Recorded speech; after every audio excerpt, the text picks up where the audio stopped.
जी अस्सलाम वालेकुम।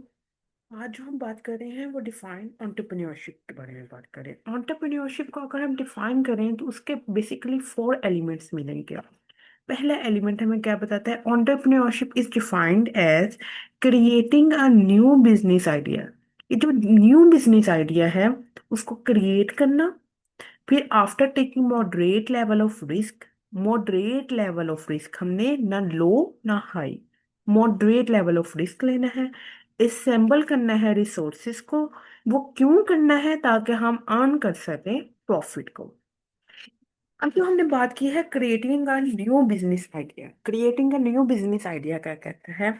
Entrepreneurship involves, अब हमने इसको इन डेप्थ जाकर देखना है। Creating a new business idea. Entrepreneurship involves all those ideas which contains newness. Newness का जब हम एक एलिमेंट रखते हैं तो हम उसको कहते हैं कि ये इसने एक एलिमेंट फुलफिल किया है कि इसका एंटरप्रेन्योरशिप का।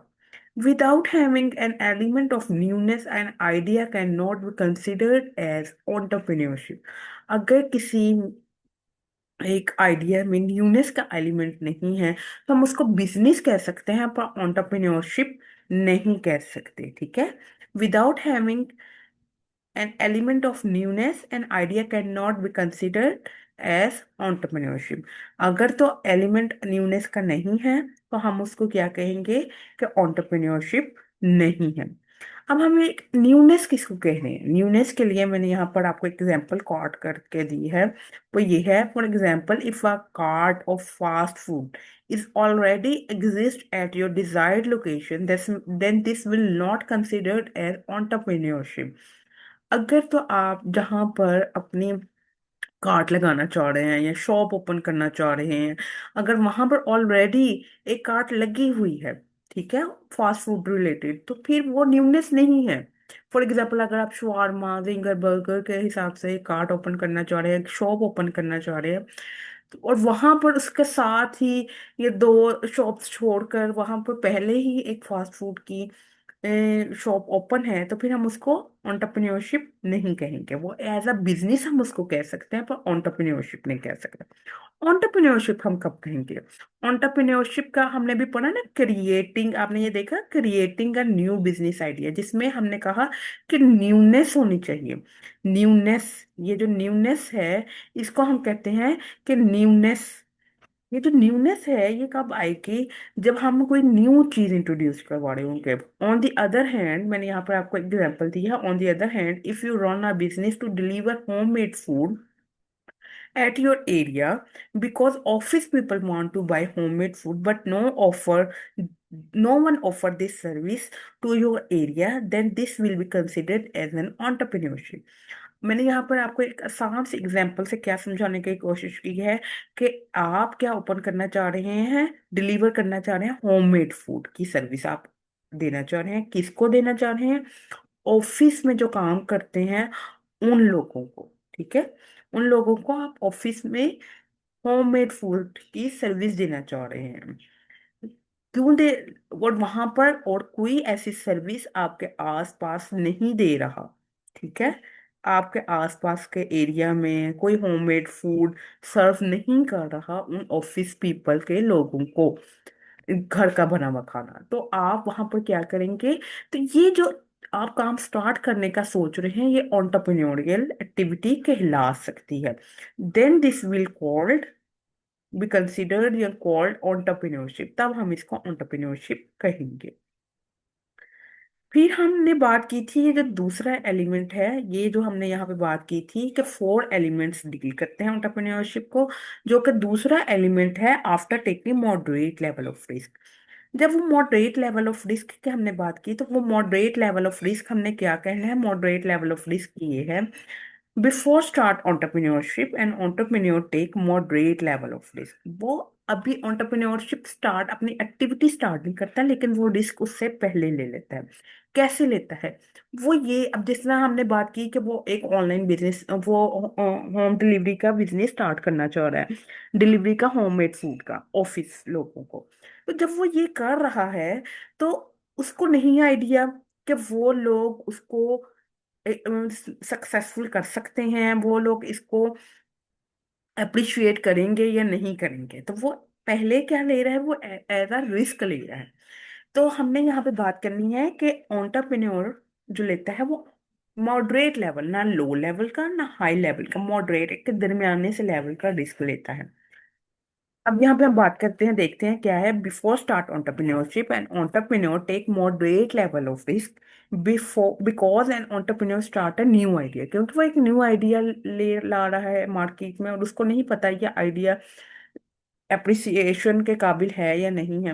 Therefore, she was not able to predict that this idea will be successful or not। तो उसको नहीं पता कि वो आइडिया कामयाब होगा या नहीं होगा। तो इसलिए वो मॉडरेट, ना लो लेवल का ना हाई लेवल का, एक दरमियाने से लेवल का वो रिस्क लेता है।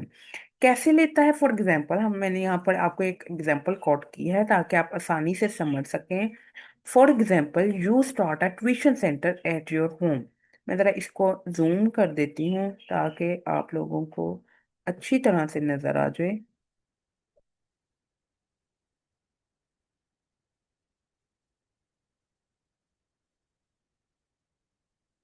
अच्छा, बिफोर स्टार्ट, ये for example you start a tuition centre at your home. आप अपने घर में एक ट्यूशन सेंटर खोलना चाह रहे हैं। आप इसकी वजह से इस पर्पस को अचीव करने के लिए for advertising purpose you paste a banner outside of your house. आप एक बैनर छपवाते हैं और अपने घर के बाहर उसको लगा देते हैं। सो ये take moderate level of risk. आपने एक दरमियाने से लेवल का रिस्क लिया because you know your area in which you are interested to open tuition centre, क्योंकि आपको पता है कि आपने किस एरिया में, वहां पर और लोग नहीं जो ट्यूशन सेंटर है। तो आप एंटरप्रेन्योरियल एक न्यू आइडिया इंट्रोड्यूस करवाना चाह रहे हैं, आप अपने घर में एक खोल देते हैं।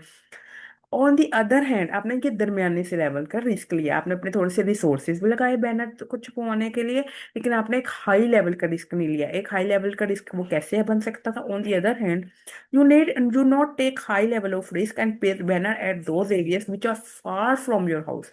आपने दूर दूर वाले इलाकों को नहीं हिट किया, क्योंकि आपको पता था, because you knew that parents parents या students of your nearby areas will be comfortable to approach you.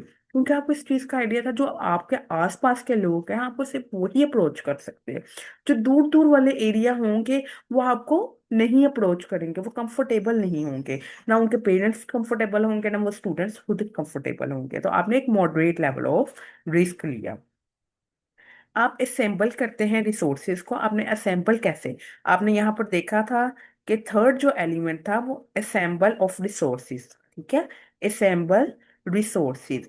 तो ये जो असेंबल रिसोर्सेज है, इसमें हम किस चीज की बात करते हैं वो अब हम डिस्कस करने लगे। entrepreneurship start after assembling resources।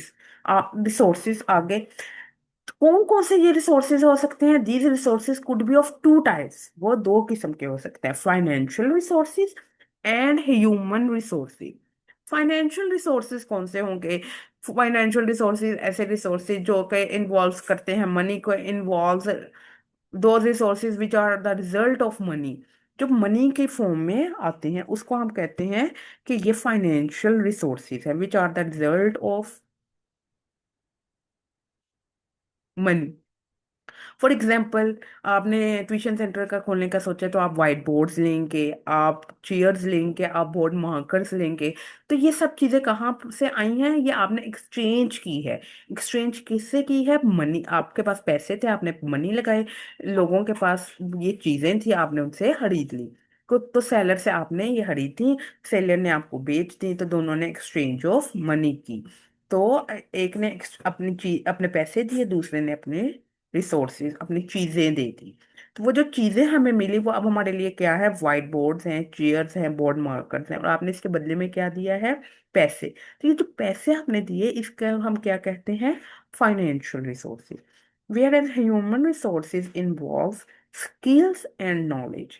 Human resources किसको इन्वॉल्व करती है? स्किल्स को और नॉलेज को। फॉर एग्जाम्पल, आप एक ट्यूशन सेंटर जो खोल रहे हैं, आपको पता है आपके पास वो कंप्यूटर स्टडीज के बारे में है, आपके पास इस्लामिक स्टडीज की नॉलेज है, डिग्री है, तो आप वही ऑफर करवा सकते हैं ना।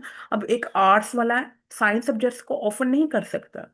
ठीक है, एक बिजनेस रिलेटेड अगर किसी के पास डिग्री है तो वो इस्लामिक रिलेटेड स्टडीज नहीं ऑफर कर सकता इतनी अच्छी। क्यों नहीं कर सकता? क्योंकि उसके पास वो नॉलेज नहीं है, उसके पास वो स्किल्स नहीं है।